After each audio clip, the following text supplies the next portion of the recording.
Students, आज हम पढ़ते हैं सेल बायो का नेक्स्ट पार्ट,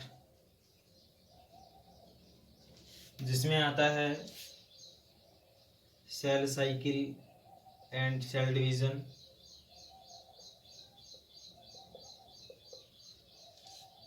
ठीक है, तो उसमें हम पढ़ते हैं सबसे पहला जो टॉपिक है इसके अंदर सेल साइकिल का।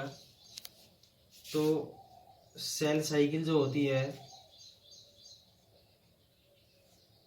इसके अंदर क्या होता है कि कोई भी जो सेल्स होती है, मान लो ये हमारे पास कोई भी सेल है, ये सबसे पहले क्या करती है, ग्रोथ करती है।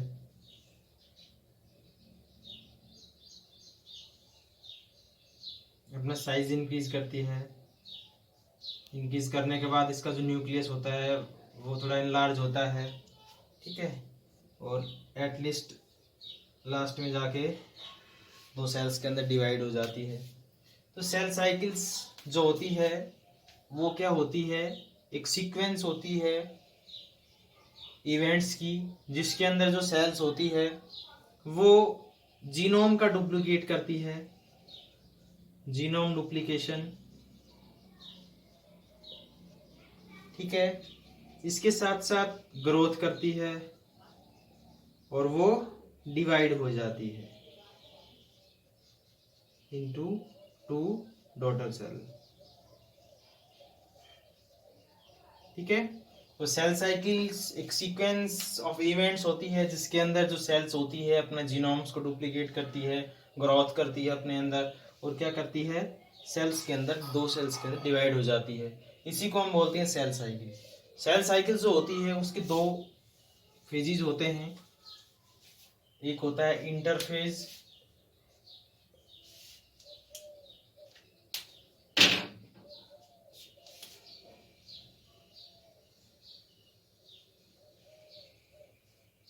दूसरा होता है M phase.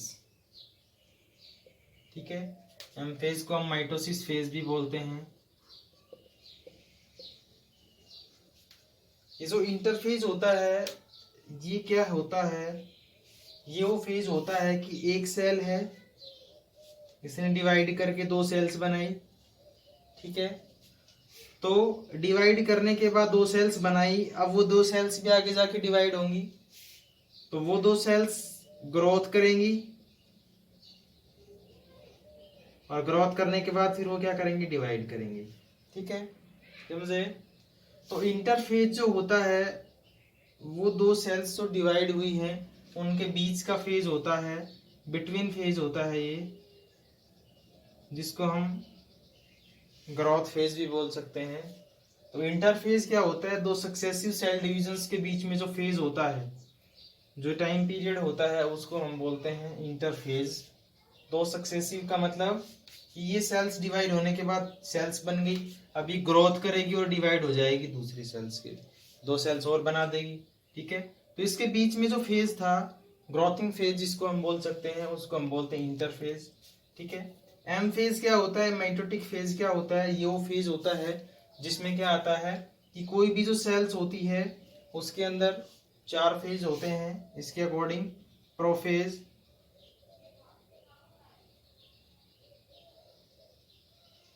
Prophase, metaphase, anaphase और टीलोफेज। ये चार फेज होते हैं इसके अंदर, कि पहले जो सेल्स होती है उसके अंदर क्या हलचल होता है कि जो न्यूक्लियस होता है उसकी वो जो आउटर मेम्ब्रेन होती है, जो मेम्ब्रेन होती है वो डिवाइड हो जा, वो ब्रेक होना शुरू हो जाती है। ठीक है, उसके बाद फिर उसके जो मतलब क्रोमोसोम्स होते हैं वो सेपरेट होते हैं, अपोजिट पोल पे चले जाते हैं, फिर उसके अंदर प्लेट फॉर्मेशंस होता है। तो ये डिफरेंट फेजेस होते हैं, ये हम बाद में पढ़ेंगे। तो पहले आज हम पढ़ते हैं इंटरफेज। तो इंटरफेज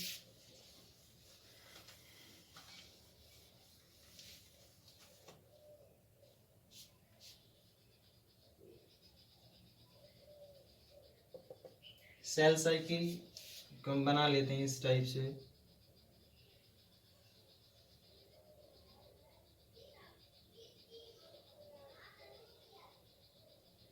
ये होता है G1 फेज,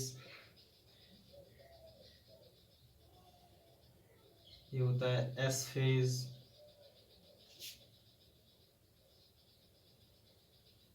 ये होता है G2 फेज और ये होता है M फेज। ठीक है, तो हम इस पे पढ़ रहे हैं इंटरफेज। और इंटरफेज में क्या होता है कि डिफरेंट सब फेजेस होते हैं। G1 जिसको हम बोल सकते हैं gap first phase, S synthesis phase, G2 gap second phase और M फेज मतलब माइटोसिस फेज। ये दूसरा पार्ट हो गया। इंटरफेज के अंदर ये 3 फेज ही होते हैं। ठीक है, हमने इसके अंदर बनाया तो दिखा दिया है माइटोसिस फेज। तो ये जो इंटरफेज होता है वो मैं बता चुका हूँ कि दो जब सेल डिविजन्स होते हैं सक्सेसिव, उनके बीच का जो फेज होता है उसको हम बोलते हैं इंटरफेज। इंटर का मतलब होता है एक बिटवीन फेज होता है। इसके अंदर 3 सब फेजेस होते हैं और नॉर्मली इसके अंदर कुछ नहीं है, सिर्फ ये है कि कोई भी सेल्स होती है वो जब डिवाइड करती है, 2 सेल्स के अंदर डिवाइड होती है तो बीच के अंदर ग्रोथ करती है। तो वो जो ग्रोथ पीरियड होता है वो किस टाइप से होता है, उसका जो डिवीजन होता है वो किस टाइप से होता है, ये दिखाना है इसके अंदर सिर्फ। तो हम पढ़ रहे हैं सबसे पहले G1 फेज। तो G1 फेज होता है, इसको हम बोल सकते हैं गैप फर्स्ट फेज या फिर ग्रोथ फर्स्ट फेज भी बोला जाता है कई बार इसको। तो इसके अंदर जो G1 फेज होता है उसके अंदर क्या क्या चेंजमेंट होता है, इसके अंदर जो फर्स्ट मेन चीज आती है वो ये लार्जेस्ट या लॉन्गेस्ट फेज होता है जो लगभग 12 से 15 आवर्स का टाइम लेता है कंप्लीट होने के अंदर। और इसके अंदर जो सेल्स होती है वो ग्रोथ करती है सबसे पहले। ठीक है, ग्रोथ करने के बाद क्या है कि अपने अंदर न्यूट्रिएंट्स बढ़ाती है। माइटोकॉन्ड्रिया, गोल की बॉडी, एंडोप्लाज्मिक रेटिकुलम, इन सब का फॉर्मेशन जो होता है राइबोसोम्स, लाइसोसोम्स। क्या होता है कि इनका जो प्रोडक्शन होता है वो हो जाता है। ठीक है, कंप्लीट प्रोडक्शन हो जाता है। उसके बाद में इसके अंदर क्या होता है कि जो स्ट्रक्चरल एंड फंक्शनल प्रोटीन्स होती है are synthesise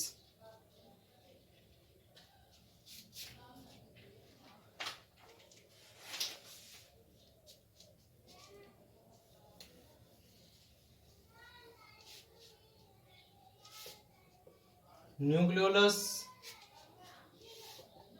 starts to form rRNA, mRNA and tRNA। तो ये फेजेस होते हैं इसके अंदर। और इसके अंदर जो मेटाबॉलिज्म होता है वो हाई हो जाता है। मेटाबॉलिज्म रेट या मेटाबॉलिक रेट हाई। ठीक है, तो ये चेंजमेंट आते हैं G1 फेज के अंदर। जो G1 फेज होता है ये वाला फेज। ठीक है, इस फेज के अंदर क्या होता है, सेल्स जो होती है वो ग्रोथ करती है। ठीक है, उसका साइज इंक्रीज हो जाएगा। ठीक है, mitochondria, Golgi body complex, endoplasmic reticulum, lysosomes, ribosomes, vacuoles. ठीक है, अगर प्लांट है तो उसके अंदर क्लोरोफिल, क्लोरोप्लास्ट है, वो इनका फॉर्मेशन कंप्लीटली हो जाता है।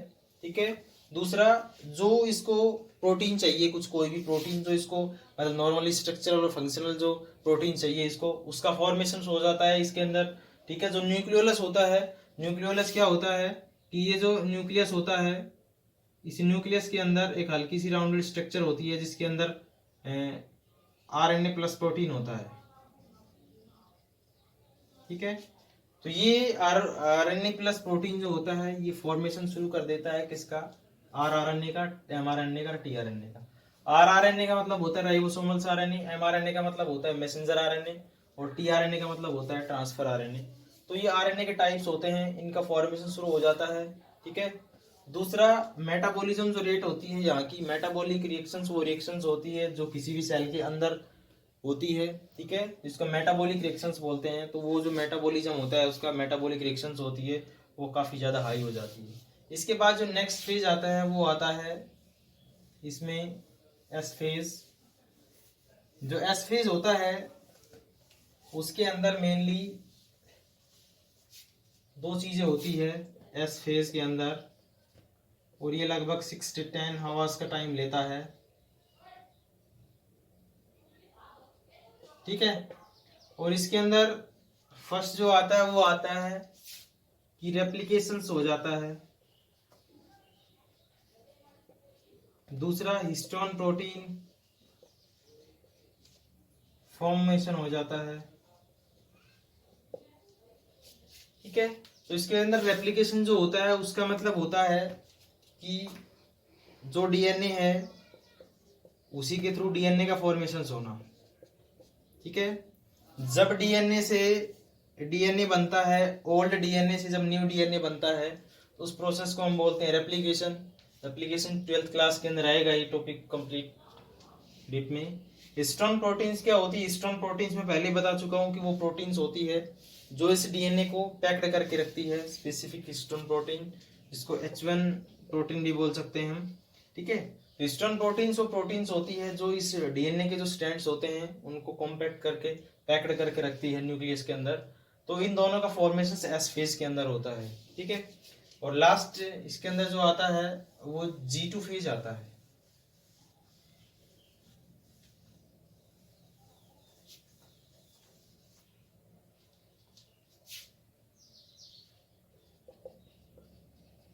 G2 फेज जो होता है वो बिल्कुल शॉर्ट ही होता है, मान के चलिएगा 3 से 12 आवर्स तक का टाइम लेता है ये। और इसके अंदर क्या होता है कि पढ़ चुके हो आप ट्यूबुलिन प्रोटीन। जो ट्यूबुलिन प्रोटीन्स होती है स्पिंडल